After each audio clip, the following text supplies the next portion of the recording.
ಶಾನ್ವಿ, ಹೇಗೆ ಅನ್ನಿಸ್ತಾ ಹುಡುಗ? ಒಳ್ಳೆಯವ್ರು ಅನ್ಸುತ್ತೆ. Humble and humorous. Good. US ಅಲ್ಲಿ ಇರ್ತಾನೆ. ಆಗ್ಲೇನೆ ಹೇಳಿದ್ಯಲ್ಲ. ಹೌದು, ಯಾಕಿದೆಲ್ಲ ಕೇಳ್ತಿದ್ಯಾ? ನೀನಿಲ್ಲ, ಹಾಗೆ ಸುಮ್ಮನೆ ಅಷ್ಟೇ. ನಿನಗೆ ಚೆನ್ನಾಗಿ ಅನ್ನಿಸ್ತಾ ಅಂದರೆ ಸರಿ ಬಿಡು.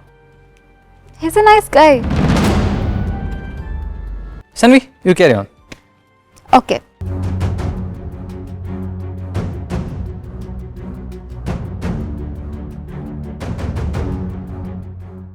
ನಾ ಹೇಳೋದನ್ನ ಸರಿಯಾಗಿ ಕೇಳಿಸ್ಕೊಪ್ಪ.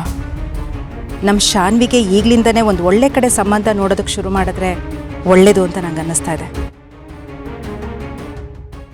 ಅಮ್ಮ, ಏನು ಹೇಳ್ತಾ ಇದ್ದೀರಾ? ಶಾನ್ವಿಗೆ ಮದುವೆನಾ? ಹಾಂ ಅಮ್ಮ, ಅವಳಿನ್ನೂ ತುಂಬ ಚಿಕ್ಕವಳು, ಯಾಕಮ್ಮ ಅವಸರ? ಶರತ್, ಅಣ್ಣನ ದೃಷ್ಟಿಲಿ ತಂಗಿ ಯಾವತ್ತೂ ಚಿಕ್ಕ ಹುಡುಗಿ ಹಾಗೆ ಕಾಣಿಸ್ತಾಳಪ್ಪ. ಆದರೆ ನಮ್ಮ ಶಾನ್ವಿನೂ ಬೆಳೀತಾ ಇದ್ದಾಳೆ, ಮರಿಬೇಡ. ಒಂದು ವೇಳೆ ನಾವು ಇವತ್ತಿಂದನೇ ಹುಡುಗನ ಹುಡುಕೋದಕ್ಕೆ ಶುರು ಮಾಡಿದ್ರು ನಮ್ಮ ಶಾನ್ವಿಗೆ ಎಲ್ಲ ಥರದಲ್ಲೂ ಹೊಂದಾಣಿಕೆ ಆಗುವಂಥ ಹುಡುಗ ಸಿಗೋದಕ್ಕೆ ಒಂದು 2-3 ವರ್ಷ ಆದರೂ ಬೇಕಾಗತ್ತೆ ಶರತ್. ಅದಕ್ಕೆಪ್ಪ ಈಗಲಿಂದನೇ ನಾವು ತಯಾರಿ ಶುರು ಮಾಡೋಣ ಅಂತ. ಅಮ್ಮ, ಬಟ್ ಸ್ಟಿಲ್ ಇವಾಗಲೇ ಇದೆಲ್ಲ ಬೇಕಾ? ಅಲ್ಲ, ಅಕಸ್ಮಾತ್ ಹುಡುಗ ಏನಾದರೂ ಒಪ್ಕೊಂಡ್ಬಿಟ್ರೆ? ಹಾಗೇನಾದ್ರು ಆದರೆ ನಾವು ಈಗಲೇ ಮದುವೆ ಮಾಡ್ಕೊಡ್ತೀವಿ ಅಂತ ಕಮಿಟ್ ಆಗೋದು ಬೇಡ ಶರತ್. ನಮ್ಮ ಶಾನ್ವಿ ಯಾವಾಗ ಮನಸ್ಫೂರ್ತಿಯಾಗಿ ಮದುವೆಗೆ ಒಪ್ಕೋತಾಳೋ ಆಗಲೇ ಮದುವೆ ಮಾಡಿದ್ರಾಯ್ತು. ಅಮ್ಮ, ಆದರೂ ಇದಕ್ಕೆಲ್ಲ ಶಾನ್ವಿ ಒಪ್ಕೋಬೇಕಲ್ಲಮ್ಮ, ಅವಳಿಗೆ ಇಷ್ಟ ಆಗುತ್ತಾ? ಈ ವಿಷಯನ ಅವಳಿಗೆ ಹೇಳಿದ್ರೆ ಖಂಡಿತವಾಗ್ಲೂ ಅವಳು ಒಪ್ಕೊಳ್ಳೋದಿಲ್ಲ. ಯಾವ ಹೆಣ್ಮಕ್ಳಿಗೆ ತಾನೇ ತವ್ರ ಮನೆ ಬಿಟ್ಟು ಹೋಗೋದಕ್ಕೆ ಮನಸ್ಸಿರುತ್ತೆ ಹೇಳು? ಹಾಂ, ಮತ್ತೆ ಅದಕ್ಕೆಪ್ಪ ನಾವು ಅವಳಿಗೊಂದು ಒಳ್ಳೆ ಸಂಬಂಧ ನೋಡ್ತಾ ಇದ್ದೀವಿ ಅನ್ನೋ ವಿಷಯ ಅವಳಿಗೆ ಈಗಲೇ ಗೊತ್ತಾದರೆ ಅವಳು ಕೂಡ ಮದುವೆಗೆ ಮೆಂಟಲಿ ಪ್ರಿಪೇರ್ ಆಗ್ತಾಳಲ್ವಪ್ಪ. ಒಂದು ವೇಳೆ ಅವಳಿಗೇನಾದರೂ ಹುಡುಗ ಇಷ್ಟ ಆದರೆ ಒಂದಷ್ಟು ದಿವಸ ಫ್ರೆಂಡ್ಸ್ ಆಗಿ ಮೂವ್ ಆಗಲಿ. ಆಮೇಲೆ ಅವಳು ಯಾವಾಗ ಅವಳು ಮನಸ್ಫೂರ್ತಿಯಾಗಿ ಮದುವೆಗೆ ಒಪ್ಕೋತಾಳೋ ಆವಾಗಲೇ ಮುಂದುವರೆದ್ರಾಯ್ತು. ಸರಿ, ಇವಾಗೇನು ಬ್ರೋಕರ್ಗೆ ಹೇಳೋದಾ? ಬೇಡ ಶರತ್, ಬ್ರೋಕರೆಲ್ಲ ಏನು ಬೇಡ. ಮತ್ತೆ ಅದೇ ಶರತ್, ಒಂದ್ಸಲ ನೀನು ನಿನ್ನ ಫ್ರೆಂಡ್ ಬಗ್ಗೆ ಮಾತಾಡಿದ್ಯಲ್ಲ, ಅಮೆರಿಕದಲ್ಲಿದ್ದಾನೆ ಅಂತ. ಅವನ್ನ ಯಾಕೆ ನೀನು ಒಂದ್ಸಲ ನಮ್ಮ ಮನೆಗೆ ಇನ್ವೈಟ್ ಮಾಡಬಾರ್ದು? ಅವನು ನಮ್ಮ ಮನೆಗೆ ಬಂದಾಗತ್ತೆ, ನಮಗೂ ಅವ್ನ ಪರಿಚಯ ಆದಾಗತ್ತೆ. ಪ್ರಪೋಸಲ್ ಅಂತ ಶಾನ್ವಿಗೆ ಹೇಳೋದು ಬೇಡ, ಜಸ್ಟ್ ಆಸ್ ಎ ಫ್ರೆಂಡ್ ಒಬ್ರನ್ನೊಬ್ರು ಮೀಟ್ ಮಾಡಲಿ ಅಂತ. ನಿನಗಿದು ಸರಿ ಅನ್ಸಲ್ವಾ ಶರತ್? ಅಲ್ಲಮ್ಮ, ಈಗಲೇ ಅದು ಎಲ್ಲ ಒಳ್ಳೇದಾಗುತ್ತೆ, ಟ್ರಸ್ಟ್ ಮೀ. ಸರಿಮ್ಮ, ನೀವು ಹೇಳ್ತಾ ಇದ್ದೀರಾ ಅಂದರೆ ಚೆನ್ನಾಗಿ ಯೋಚನೆ ಮಾಡಿರ್ತೀರ. ನೀವು ಹೇಳ್ದಾಗೆ ಆಗಲಿ. ಥ್ಯಾಂಕ್ ಯುಪ್ಪ. ಎಸ್, ಅಮ್ಮ ಹೇಳಿದ ನಿಜ. ಶಾನ್ವಿ ಮದುವೆ ಬಗ್ಗೆ ನಾವು ಈಗಲೇ ಯೋಚನೆ ಮಾಡಬೇಕು. Vikram is a nice guy. Shanvi ಅವನ ಜೊತೆ ಚೆನ್ನಾಗಿರ್ತಾಳೆ.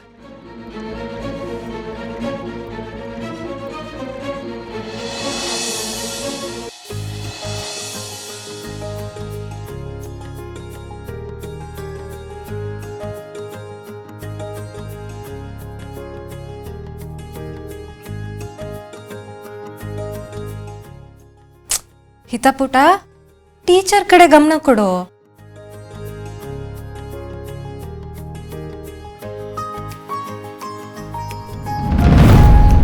ಹಿತ, stand up. What are you doing? ಎಷ್ಟು ಸರಿ ಹೇಳ್ಬೇಕು ನಿನಗೆ ಕ್ಲಾಸಲ್ಲಿ ಮಾತಾಡಬಾರ್ದು ಅಂತ? ಬರೀ ಮಾತು, ಪಾಠದ ಕಡೆ ಗಮನನೇ ಇಲ್ಲ ನಿನಗೆ. Sorry, teacher. I was just... no more excuses. ನಾನು ಅವಾಗಲಿಂದ ನೋಡ್ತಾನೆ ಇದ್ದೀನಿ. ಹಾಂ, ಇದೇನು ಕ್ಲಾಸು ಅಂತ ತಿಳ್ಕೊಂಡಿದ್ಯಾ ಇಲ್ಲ ಪ್ಲೇಯಿಂಗ್ ಗ್ರೌಂಡಾ? Get out of the class right now.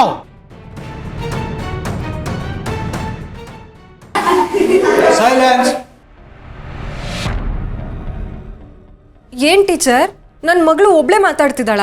ಅಲ್ಲಿ ನೋಡಿ, ಆ ಬೆಂಚಲ್ಲಿ ಆ ಮಕ್ಕಳು ಮಾತಾಡ್ತಿದ್ದಾರೆ, ಅವ್ರಿಗೆ ಯಾಕೆ ಬೈತಿಲ್ಲ?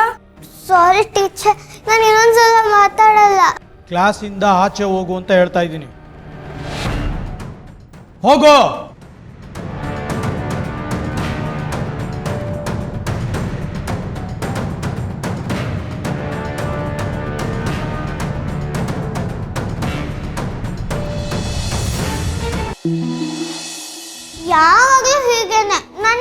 ಬೈತಾರೆ.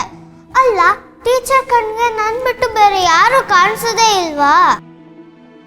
ಇವರು ಮಕ್ಳಿಗೆ ಸುಮ್ಮನೆ ಹೊಡಿತಾರೆ ಅಂತ ಕಂಪ್ಲೇಂಟ್ ಮಾಡಿದ್ದಕ್ಕೆ ಈಗ ನನ್ನನ್ನು ಟಾರ್ಗೆಟ್ ಮಾಡ್ತಿದ್ದಾರೆ. ಬಂಗಾರಿ, ಬೇಜಾರು ಮಾಡ್ಕೋಬೇಡ. ನಿನ್ನ ಕ್ಲಾಸಲ್ಲಿ ಮಾತಾಡ್ತಿದ್ದೆ ತಾನೇ, ಅದಕ್ಕೆ ನಿನಗೆ ಪನಿಷ್ಮೆಂಟ್ ಕೊಟ್ಟಿರೋದು. ಆದರೆ ಒಂದು ಕಣ್ಣಿಗೆ ಸುಣ್ಣ, ಇನ್ನೊಂದು ಕಣ್ಣಿಗೆ ಬೆಣ್ಣೆ ಮಾಡೋದನ್ನ ನಾನು ಒಪ್ಪಲ್ಲ. ನಿನ್ನ ಜೊತೆಲಿರೋರು ಮಕ್ಕಳು ನಿನ್ಗಿಂತ ಜಾಸ್ತಿ ಮಾತಾಡ್ತಾ ಇದ್ರು, ಅವ್ರಿಗೆ ಪನಿಷ್ಮೆಂಟ್ ಕೊಟ್ಟಿಲ್ಲ, ನಿನಗೆ ಮಾತ್ರ ಕೊಟ್ಟಿದ್ದಾರೆ. ಯಾಕೋ ಈ ಟೀಚರ್ಗೆ ನಿನ್ನ ಮೇಲೆ ಜಾಸ್ತಿನೇ ಕೋಪ ಇದೆ ಅಂತ ಅನ್ನಿಸ್ತಾ ಇದೆ. ಏನಾದರೂ ಪಾಠ ಕಲಿಸ್ಬೇಕಪ್ಪ. ಟೀಚರ್, ಇವತ್ತು ನಾನು ನಿಮಗೊಂದು ಪಾಠ ಕಲಿಸ್ತೀನಿ. ಏನು, ನನ್ನ ಮಗಳಿಗೆ ಎಲ್ಲರೂ ಮುಂದೆ ಬೈತೀರಾ? ಎಲ್ಲ ಮಕ್ಕಳು ಅವಳನ್ನ ನೋಡಿ ನಗೋ ಹಾಗೆ ಮಾಡ್ತೀರಾ? ಈಗ ನಾನೇನು ಮಾಡ್ತೀನಿ ನೋಡಿ. ಈ ಟೀಚರ್ಗೆ ಏನು ಮಾಡಿದ್ರೆ ಚೆನ್ನಾಗಿರತ್ತೆ? ಇವ್ರನ್ನ ಕಪ್ಪೆ ಥರ ಜಂಪ್ ಮಾಡೋ ಹಾಗೆ ಮಾಡ್ಲಾ, ಅಥವಾ ಕೋಳಿ ಥರ ಕೊಕೋ ಅಂತ ಕೂಗಿಸ್ಬಿಡ್ಲಾ? ಎಲ್ಲರೂ ಮುಂದೆ ಸಖತ್ತಾಗಿರತ್ತೆ, ಮಜಾ ಬರುತ್ತೆ.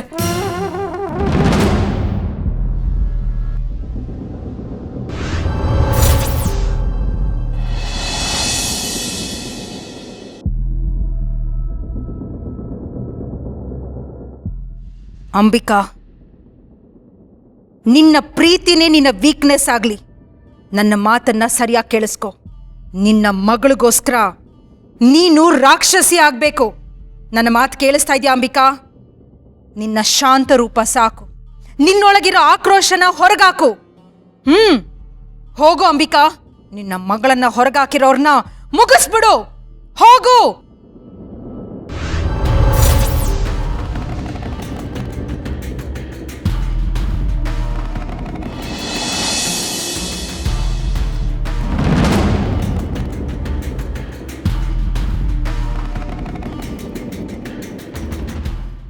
ಲೇ ಟೀಚರ್, ನನ್ನ ಮಗಳನ್ನೇ ಹೊರಗಾಕ್ತೀಯಾ? ಎಷ್ಟೇ ಧೈರ್ಯ ನಿನಗೆ?